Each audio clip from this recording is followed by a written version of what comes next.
Hi friends, welcome to our channel Rekha Chitram. ఈ మలయాళ movie జనవరిలో థియేటర్లో రిలీజ్ అయ్యి ఇప్పుడు సోనీ లివ్లో తెలుగులో అందుబాటులో ఉంది భయ్య. రన్ టైం వచ్చేసి 2 hours 16 minutesగా ఉంది. అడల్ట్ కంటెంట్ ఏం లేదు, ఫ్యామిలీతో చూడొచ్చు. ఇది ఒక క్రైమ్ ఇన్వెస్టిగేటివ్ థ్రిల్లర్ మూవీగా చెప్పవచ్చు.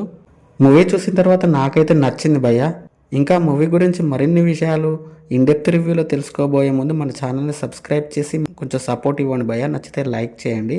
ఇక మూవీ ప్లాట్ ఏంటంటే, 40 సంవత్సరాల క్రితం తన స్నేహితులతో కలిసి చేసిన ఒక హత్యకి ప్రాయశ్చిత్తంగా భాస్కరన్ అనే వ్యక్తి ఆ హత్య చేసిన శవాన్ని పూడ్చిపెట్టిన స్థలంలోనే ఆత్మహత్య చేసుకుంటాడు. అది తెలుసుకున్న పోలీసులు అతనున్న చోట తవ్వగా ఎముకల గూడు బయటపడుతుంది.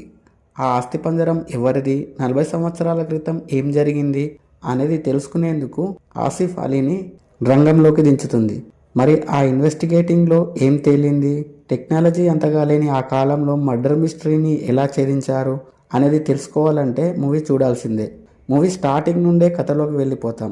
ఇన్వెస్టిగేటింగ్ అంతా ఒక ఫ్లోలా సాగుతుంది. టర్నులు ట్విస్టులు ఎక్కువగా లేనప్పటికీ చిన్న చిన్న క్లూలతో సాగే ఇన్వెస్టిగేటింగ్ చాలా ఇంట్రెస్టింగ్గా సాగుతుంది.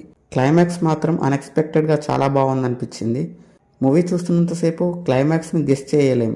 ఇన్వెస్టిగేటింగ్ థ్రిల్లర్ మూవీస్ ఇష్టపడే వారికి చాలా బాగా కనెక్ట్ అవుతుందని చెప్పవచ్చు.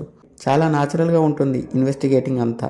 ఇందులో హీరోగా చేసిన ఆసిఫ్ అలీ జీవించాడని చెప్పొచ్చు. టైటిల్ రోల్ చేసిన అనస్వర రాజన్ గారు కూడా చాలా బాగా చేశారు.